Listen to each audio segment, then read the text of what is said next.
Welcome to Jazzy's Funky Views, and today we're going to talk about the expression of victim blaming.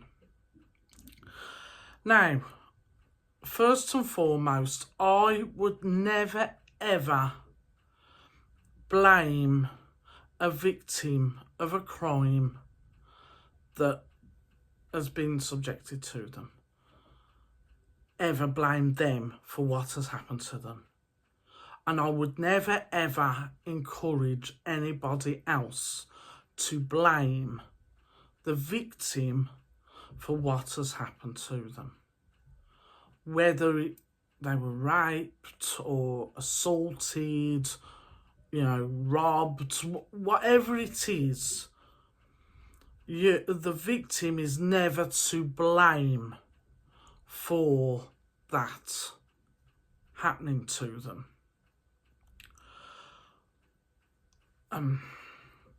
That's my first thing.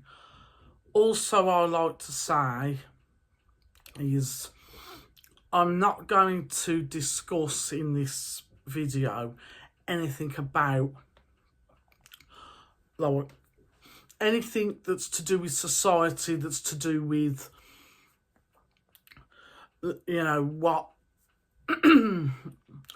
what punishments would fit whatever crime, or how many people have been brought to justice for any sort of crime.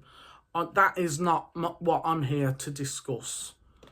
That's down to government and society, whatever, to decide what they feel is what punishment fits whatever crime, and what and obviously how many people are brought to justice and things.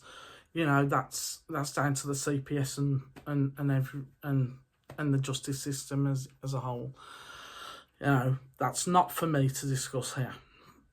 Right. Now, what I've heard in the media and things and like social media as well in certain extents, people have said about how the police have sort of maybe gave the expression of the fact that they were blaming the victim because of saying say a rape victim, what they were wearing, what they were doing before, or whatever, and and it may come across as they are blaming the victim. If they are doing that, and they're saying they've asked for it, or anybody says that, whether it's in media or say police officer or whatever, well, that is wrong. You should not blame somebody else who's been that victim for what somebody has done to them. There's a reason why they are criminal offences. If somebody does a crime, they should have a punishment for that crime, and they shouldn't. However, there's a part of me that feels that sometimes people can give advice on what to do to maybe minimise the crime. I mean, minimise them being able to commit that crime, because if they advise the victim, and maybe even if there was somebody who was there, a witness or somebody who may, who could become a victim themselves, they may well just advise those people to avoid it possibly happening again. Then there may be some advice that they could give to try and avoid that, because the police can't be there 24/7. The police can't protect them, all the time. There's not enough, and there never will be. Even in a good police society, you can't be there 24/7 all the time. So, sometimes people can do things to make things safer for themselves. And I believe that people should still be able to give that advice without it looking like as if they're saying, well, you've asked for it because you've done something different to what we've advised. They're still not to blame, but it's just if you can do things to make things safer. I know we don't live in a perfect world and people don't always, should be able to wear what they want. They should be able to go wherever they want and be safe and should feel safe. But we don't live in a perfect world. Then you're not always going to be safe, especially for women. I feel that it's important that we do whatever we can do to try to keep ourselves safe as much as we can without disrupting our enjoyment of, say, an evening or whatever. And that's really what I wanted to say. There is another point here as well, and that's about road safety.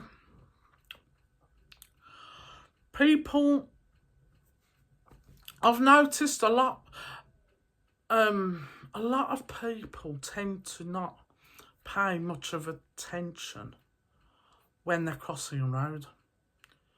Now, I would say that a driver who's got a full driver's licence and is perfectly legal to drive on a road, the reason they can is because they've passed a test showing them what they need to do, and how they should behave on the road. But people should not be complacent. There are people on the road that shouldn't be, because they drive very silly. They don't pay attention as much as they should be. They don't do what they should do. And then accidents do happen because of this. Back in the 80s when I was younger, they did do this thing on the television called the Green Cross Code, where children and say even adults could learn from, it was old boxers and football players and all the sorts of people used to do this, and show them looking both ways, crossing the road, doing that sort of thing. But and they don't do that anymore. I feel it, and I think the reason being is because people say, well, the drivers, because they've got the licence, they've learnt how they should drive, and knowing all the road signs and everything else, they are responsible for everyone else. Because children don't have to have a licence, or adult or anybody don't have to have a licence to cross a road. And they shouldn't, but if people paid more, certain people, not everyone, I'm not saying everyone, I've just noticed it all around me, that sometimes people just cross the road, they're messing with the phones, they're doing other things, they're not paying attention. And if it takes just one driver who's not a good driver and who doesn't pay attention to themselves, that would cause an accident. And I just think there needs to be a little bit of responsibility on both sides there. And that, but I would say more responsibility is with the driver because of the fact that they've got a licence, and that licence could be revoked or whatever if something serious happened. But rather than having just the deterrence and the risk of losing liberty or losing a licence, I think there should be as well a bit of emphasis on people who are walking across the road, and having another thing on television just showing people how you should pay attention to the road. You'll learn something from that. So, and I think again this thing with victim blaming, because if somebody did cross a road, didn't pay attention, but the driver was still at fault,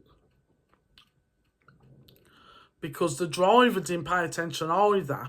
It will be the driver, and rightfully so, will get the consequences because of, because of the fact that they have got the licence. They should know what they're doing, and if they don't, then that licence either needs to have points on it or took away, whatever the situation is at the time. Whatever, As I said, I'm not going down that rabbit hole as to what crime, what punishment fits what crime. But that's what I'm saying. They need to have something there. I would say that, though, the victim shouldn't necessarily be fully blamed, but there should be some responsibility there as well.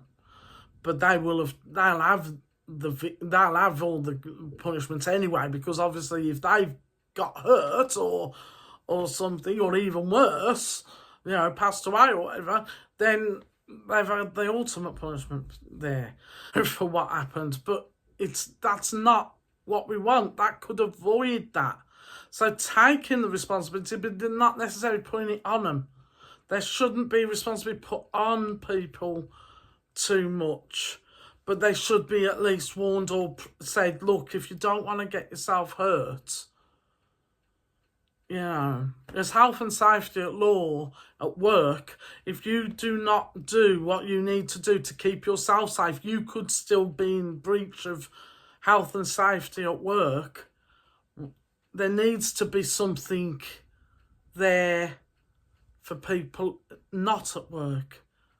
Just paying attention to stop somebody hitting you when you get in seriously hurt. But there we go. That's my funky views of the day. I'll see you later.